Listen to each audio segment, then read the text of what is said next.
यो छो रोल्पाको ट्रेकको कुरा गर्दाखेरि बेदिङबाट जब माथि आउँछौँ रुटहरू अलिकति सजिलो छ, राम्रो छ।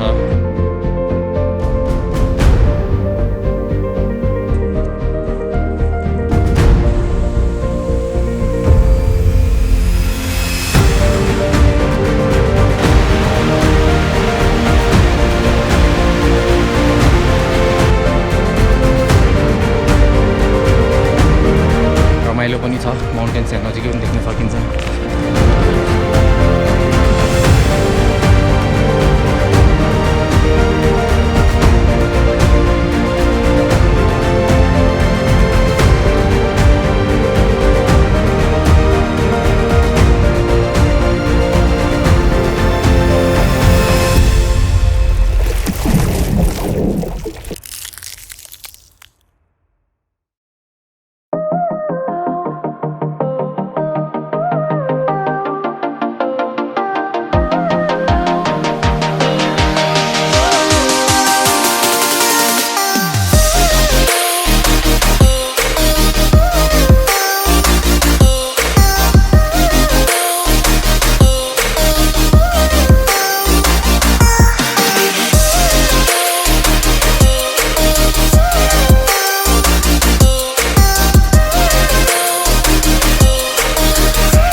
झरना हामी चाहिँ अहिले चेतचेतमा छौँ। यो हाम्रो काठमाडौँबाट चेतचेत चाहिँ खास 10 आवर्सको ड्राइभ थियो। हामी चाहिँ एकदम रिल्याक्स आएकोले गर्दाखेरि हामी साँझतिर मात्रै आइपुग्यौँ। सो हिजो सिमी गाउँसम्म पनि पुग्नु पर्ने थियो। सिमी गाउँ चाहिँ 2-3 आवर्सको वाक हुन्थ्यो यहाँबाट। सो अब हामी अहिले चेतचेतमा बल्ल आज सेकेन्ड डे हामी यहाँबाट हिँड्दैछौँ। आज हामी सिमी गाउँ हुँदै बेदिङ पुग्नुपर्ने टार्गेट छ हाम्रो। हेरौँ कहाँ पुग्छ है त। झर्ना एकदम बबाल छ यहाँ, हात्तीको झर्ना चेतचेत। है त लेट्स कन्टिन्यू द भिडियो अब यहाँबाट।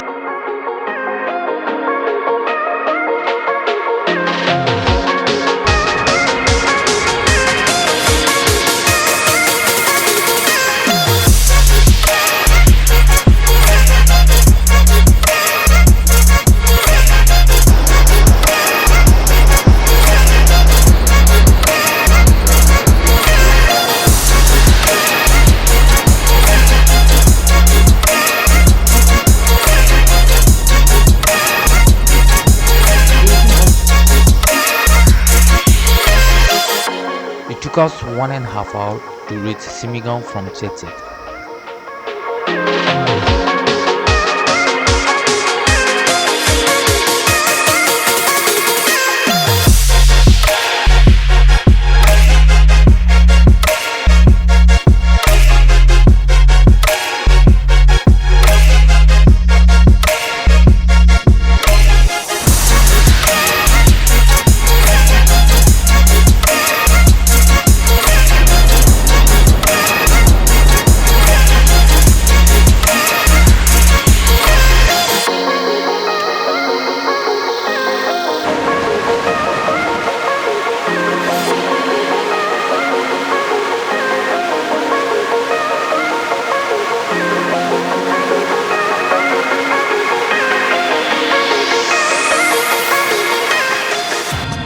रोल्पा ट्रेक गाइज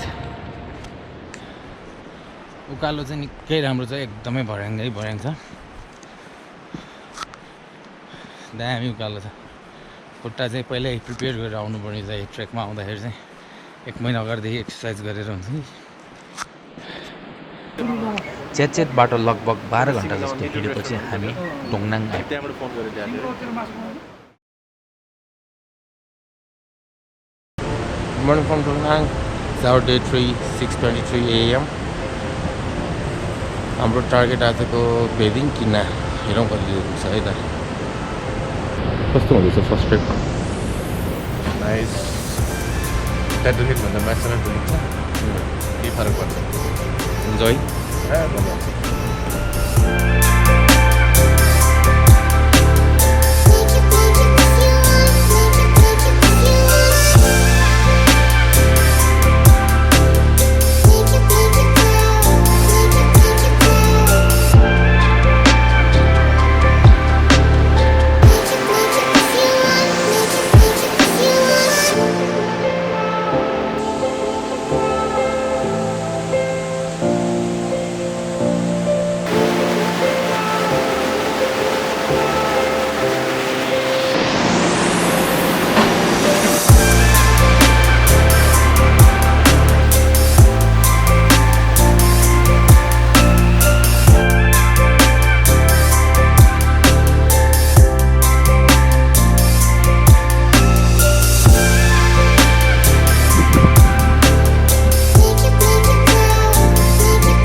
करिब 6-7 घण्टा हिँडेपछि हामी बेदिङ पुग्यौँ र त्यहीँ बस्ने निर्णय गर्यौँ।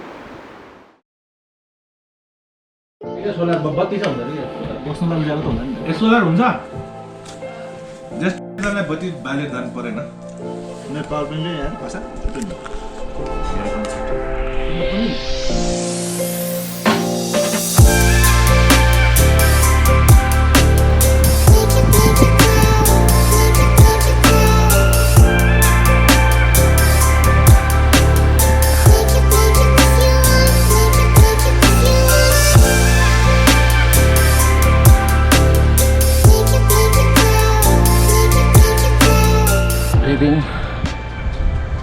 युरोपको धेरै होटल भएको एरिया प्लस धेरै फेसिलिटी भएको एरिया एन्टिसिटी नेटवर्क मजाले टिप्छ। सो मोस्टली त्यही भएर धेरै मान्छेहरूको स्टे गर्ने ठाउँ चाहिँ बेदिङ भइरहेको हुन्छ। यसभन्दा माथि ना गाउँमा चाहिँ त्यहाँदेखि चाहिँ बत्ती सत्ती यहाँ हाम्रो मोबाइल नेटवर्क्सहरू केही पनि छैन। सो आउँदाखेरि यतातिर स्टे गर्नु होला।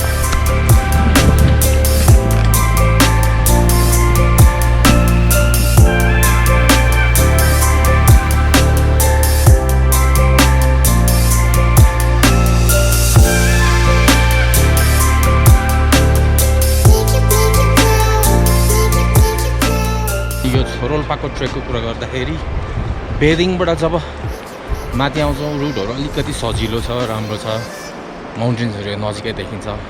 त्योभन्दा अगाडि अरू रुटभन्दा छो रोल्पाको रुट छ धेरै स्टेयर्स भर्याङहरू धेरै भएकोले गर्दाखेरि लट अफ मान्छेहरूले घुँडामा रुमाल बान्दै फर्किरहेको देखेँ।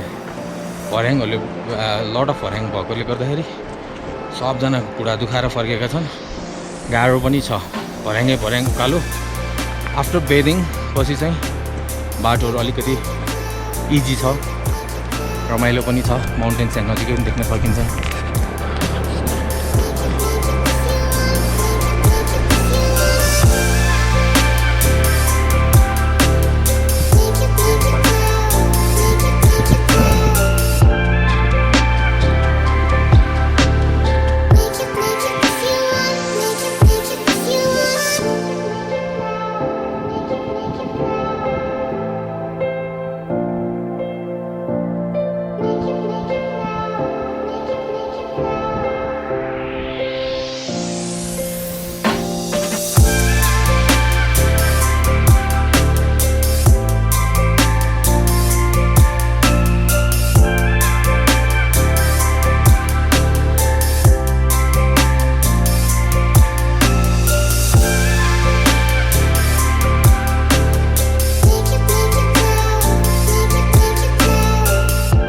ना एउटा सानो बस्ती भएको गाउँ जहाँ थोरै होटल छ र यहाँ इलेक्ट्रिसिटी र मोबाइल नेटवर्क भने पाउन गाह्रो छ।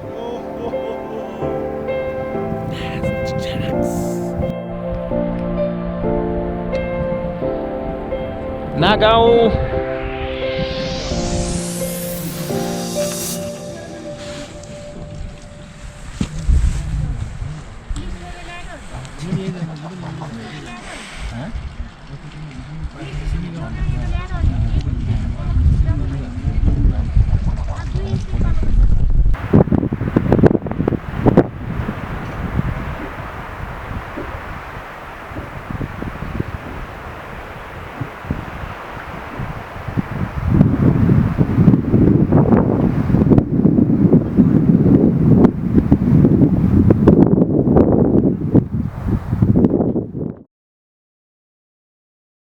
बाह्र बजे पछाडि बेसरी हावा चल्ने भएर छो रोल्पाको लागि सबेरै निस्किनुपर्ने हुन्छ।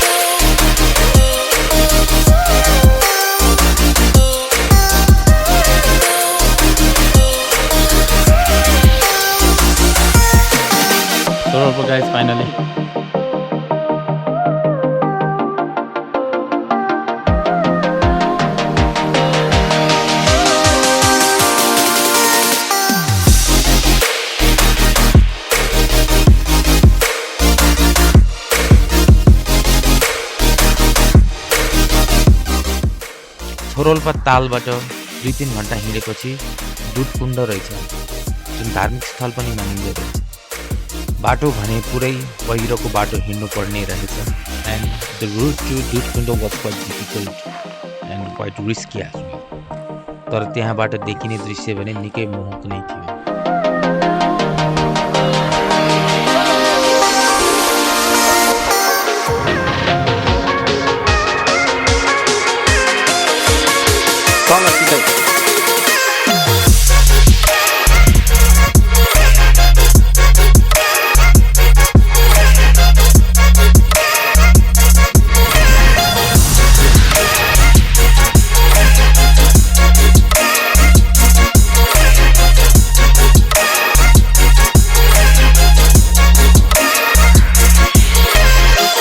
दुधकुण्डबाट सबैलाई नमस्कार छ है।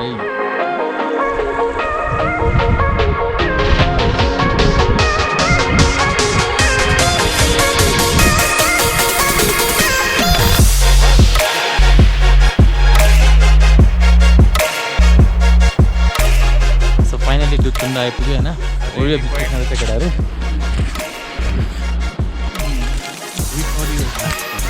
Okay thank you. कस्तो भयो तपाईँको यो छो रोल्पा? थकित? सबभन्दा थकित चाहिँ एकदम गाह्रो भयो। रमाइलो थियो? रमाइलो। Easy trek. Easy trip.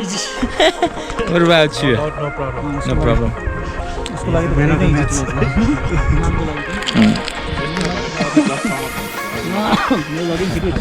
ल सबैलाई बधाई छ कम्प्लिट गरेकोमा है त। ठिक छ।